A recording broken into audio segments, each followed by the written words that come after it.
Fidelidade. José Macedo Vieira, muito bom dia. Bom dia. Muito obrigado pelo modo como aqui nos receberam. Está ainda a Póvoa a viver esta transição. Acredito que já com a constatação de que o mar já não pode ser a principal forma de sustento dos poveiros, mas com um olho ainda para o mar, mas do ponto de vista turístico. Exatamente, quer dizer, as origens da cidade, nomeadamente da Vila Pescatória, que depois se juntou aqui com o núcleo mais central, que é a zona da Matriz, funcionando esta praça como uma ligação, curiosamente.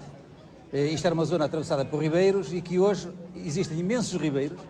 Isto é uma zona, digamos que lacunar, e que depois, ainda há bem poucos anos, aqui havia, devido às dificuldades de drenagem, grandes inundações, fizeram-se grandes transformações e hoje a praça cobre praticamente todos os riachos que aqui passam e que vão ter ao mar. E assim se formou a cidade, Núcleo, não é? o núcleo urbano central nos últimos 100 anos. Mas a Póvoa de Varzim, para além dessa questão inicial de viver da pesca, nos últimos anos, já no século XX, e sobretudo a partir dos anos 30, 40, 50, em que na Europa se inventou essa coisa curiosa, e que você hoje está muito moderninha, e a Cristina também, que é a helioterapia, que é, digamos, o tratamento dos raios solares na praia, e é que se desenvolveram as grandes cidades, as chamadas grandes cidades casino, na Europa. Começou lá em cima na Bretanha, Biarritz, São Sebastião, Póvoa de Varzim, Espinho e Cascais. E a Póvoa, nessa altura, começou a fazer aquilo que se chama um turismo cultural já. Porque é nessa altura que nascem também os teatros.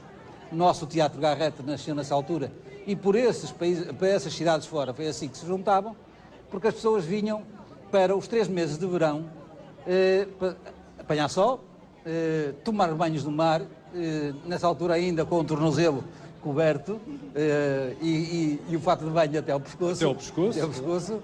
Poucas vergonhas. E à noite saíam, vestiam os fatos de gala e, naturalmente, que iam fazer a sua vida social. Nasceu assim o Casino na Póvoa de Varzim também, em 1936, por volta de 1936, que hoje tem um peso fundamental também na atividade económica do Concelho. É a maior empresa do Concelho. Ela fatura cerca de, falando em moeda do passado, cerca de 11 milhões de contos. E isso traduz-se também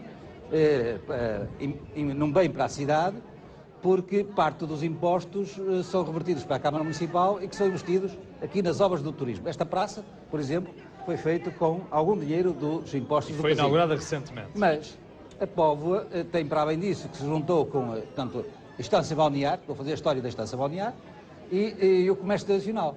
Mas nós não vivemos só disso. Nós, por exemplo, no Concelho, nós temos uma atividade agrícola intensíssima. Aqui a norte, nas freguesias de Avermar, Caçador e Estela, nós somos a zona do país onde existem os campos de macieira e os campos de areia, onde se produz as melhores hortícolas do país.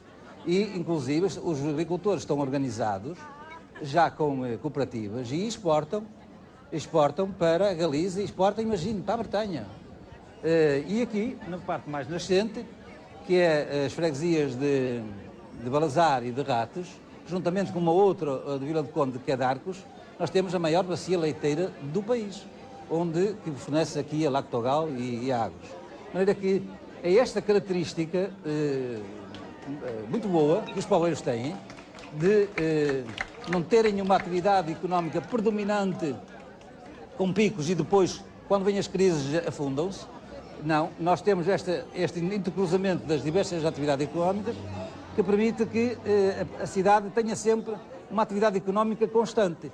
Nem tenha grandes picos de produção, de grande produção e riqueza, mas também não tenha grandes depressões. Adaptou-se à realidade. Exatamente. Apesar de essa é uma característica existir... dos poveiros, que é a inteligência, não é? Apesar de ainda apesar de ainda existir uma frota pesqueira diminuta, mas que ainda tem alguma expressão. Ainda tem alguma expressão, mas fundamentalmente há muita gente que emigrou. Emigrou para o sul, emigrou para o norte de Espanha, para as Astúrias e para o Mar Cantábrico e para a Irlanda. E não falando daqueles que ainda vão para o norte da Europa, para a pesca de bacalhau. mas nota-se que há, da parte dos filhos dos pescadores, um abandono da profissão. Estamos nós aqui um pouco também para falar daquilo que são as pessoas, não é? Daqui os poveiros que são, como dizia há pouco o Sr. Presidente, são muito inteligentes, têm uma grande capacidade de adaptação, mas que outras características o Sr. Presidente lhes atribui? Fazem distinguir os poveiros dos outros, não é? A primeira característica, eu diria que é exatamente isso. Há uma forma exacerbada de gostar da sua terra. De tal maneira que, eu dou dois exemplos. Nós temos uma rua aqui que se chama Repatriamento dos Poveiros, que foram os poveiros do Brasil, portanto, que emigraram para o Brasil, e que na altura da ditadura foi decretado que todos os estrangeiros teriam que se naturalizar brasileiros. E nessa altura, os poveiros, com o seu patriotismo, quiseram regressar à Póvoa de Varzim. E mais tarde, a Câmara Municipal, em homenagem a esse patriotismo, deu os nomes de Repatriamentos Poveiros. Outra é uma história muito interessante, que andava o príncipe Felipe, filho de Dom Luís, no iate real, aqui nas costas da Galiza e do norte de Portugal, andavam no verão, e andavam as lanchas poveiras, eram uns barcos muito bonitos, que nós não temos uma réplica, que acabaram nos anos 50 e que pescavam a pescada no Mar Alto, e a corte viu aquele grupo de pescadores, abeirou-se deles e perguntou, estava junto à fronteira e perguntou: sois portugueses?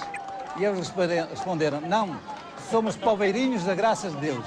Portanto, eles são primeiro poveiros e depois é que são portugueses. Essa é outra das características. Conhecidos também por serem os mais laboriosos, os mais expeditos, Exatamente. sabedores dos males e destemidos com que enfrentavam na sua barra, cada vez que... Como toda a gente, normalmente, que vive junto ao mar e que vive do mar, Claro.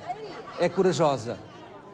E a vida foi sempre muito difícil para os pescadores.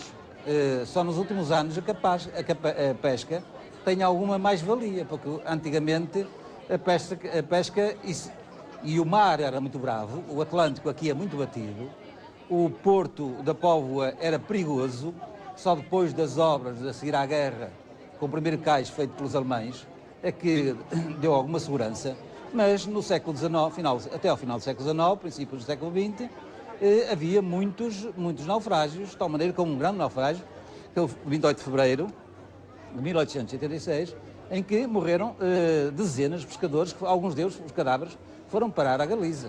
De maneira que a gente muito causticada pela dureza da vida. Claro. Como muita gente da costa. Portanto, são corajosos, têm uma característica, é uma sociedade matriarcal. Nas famílias de pescadores, normalmente, quem toma conta do dinheiro e quem dirige a casa é a mulher. Não é só na Póvoa, meu amigo, quero-lhe garantir. Estamos com muito pouco tempo para terminarmos esta nossa conversa. Já andavam avançados uns anos. Deve ser mais isso. É Presidente da Câmara da Póvoa de Varzim desde 1993. Deve ter ainda, com certeza, alguns planos que não os conseguiu realizar. Estando praticamente a terminar este seu mandato, qual é o dissabor? Eu fiz mais do que aquilo que pensava fazer e que eram as expectativas.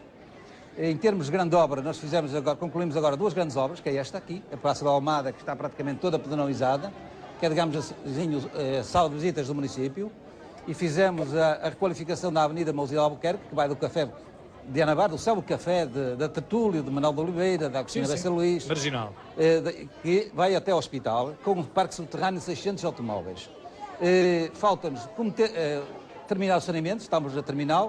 No final do mandato ficarão lançadas todas as obras que cobre o Conselho em termos de saneamento, na ordem dos 96, 97%.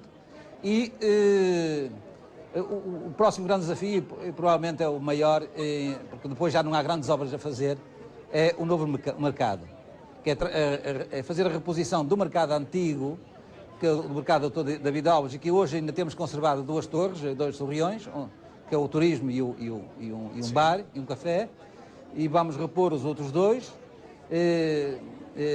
reconstruir na sua origem, para guardarmos a memória do passado.